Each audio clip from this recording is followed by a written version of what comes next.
2161 Wendy McElroy, Crypto, Civil Law vs. Common Law. The Satoshi Revolution, a Revolution of Rising Expectations. Section 3, Decentralization. Chapter 8, Part 1.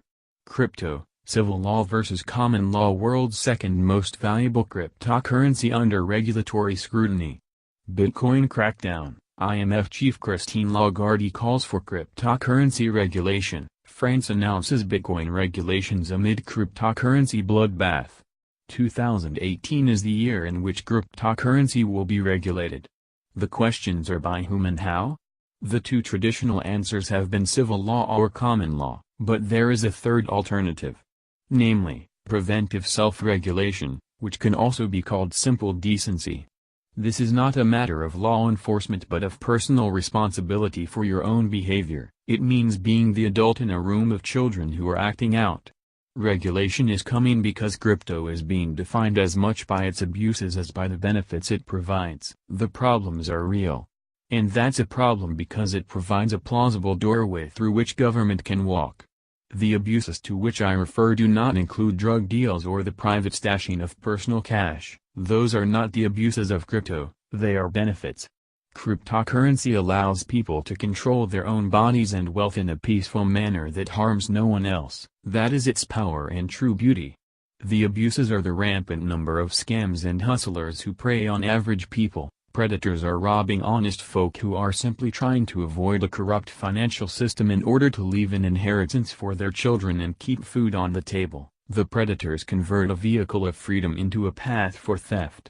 Part of the problem is that too many honest people are standing by, watching it happen. The Irish statesman and philosopher Edmund Burke is credited with saying, "The only thing necessary for the triumph of evil is that good men do nothing." I've never liked that quote. It places responsibility for the triumph of evil on the shoulders of good people who are simply minding their own business. That's wrong.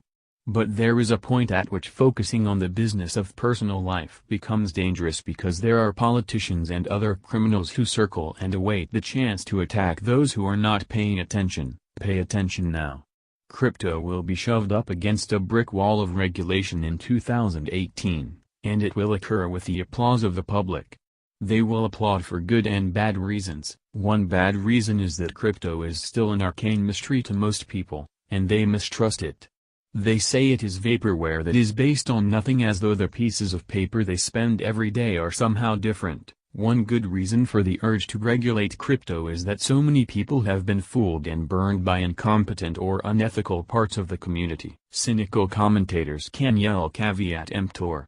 Let the buyer beware all they want. That's a way of blaming the victims, who certainly bear some responsibility. The words due diligence come to mind.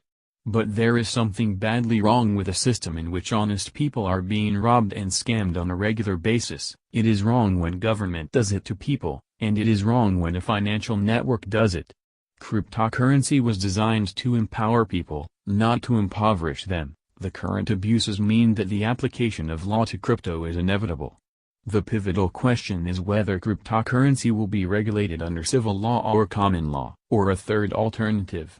The choice is between government control or the private policing of behavior. Which will it be? Government or self-regulation? Of course, government will impose itself to the extent possible. But private actions are giving it the justification to do so. The ideal solution is common law, but the ideal rarely has a clean victory. The reality will probably be a mixture of both. Civil law versus common law. Civil law is political law. This is civil law. We feel very strongly that we need to have this kind of regulation on the trading of cryptocurrency all over the world. The EU, I understand, is moving very quickly in that direction, and we think it's very important that similar regulations are happening in a number of other countries. Sigel Mandelker, the U.S. Treasury Undersecretary for Terrorism and Financial Intelligence. Civil law is what most people wake up to every morning. It is distinct from criminal law in that it addresses contracts, business arrangements, inheritance, and the other legal matters that average people confront on a daily basis. Civil law is passed by legislatures, and it is codified into established rules that dictate people's lives. Much of it is valid. It answers real questions like how do I resolve a property dispute with my neighbor or divide up property in a divorce? But it also expresses the interests of third parties, especially government, in matters that enrich them at the expense of average people. The more law becomes statute, the less it reflects the daily needs of people. Common law offers an alternative legal blueprint.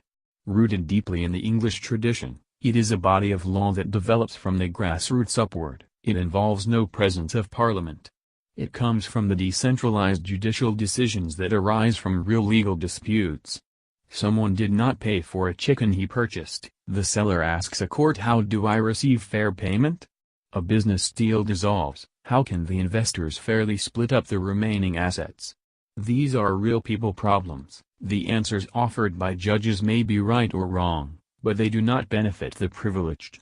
This is common law, and it is so named because it benefits the common person. Happily, average people usually want to live in peace, pure and simple. That makes common law a relatively straightforward thing. Almost every common law and its associated judicial proceedings advance the non-initiation of force. For example, they all embrace standards of evidence, such as published transcripts, that make people accept the system as just. Common law is far preferable to civil law, but common law is imperfect.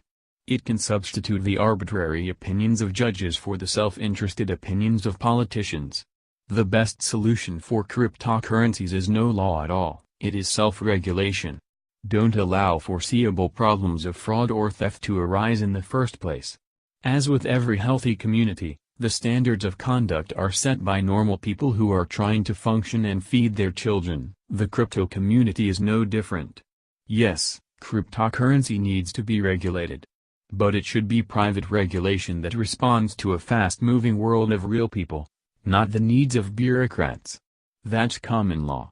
Ideally, it is the private policy of the decent human beings who have always dominated crypto but who need to stand up and shout enough at those who are treating freedom as a free pass to crime. To be continued next week. Reprints of this article should credit Bitcoin.com and include a link back to the original links to all previous chapters. Wendy McElroy has agreed to publish her new book The Satoshi Revolution exclusively with Bitcoin.com.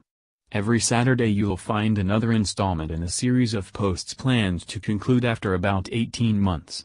Altogether they'll make up her new book The Satoshi Revolution. Read it here first.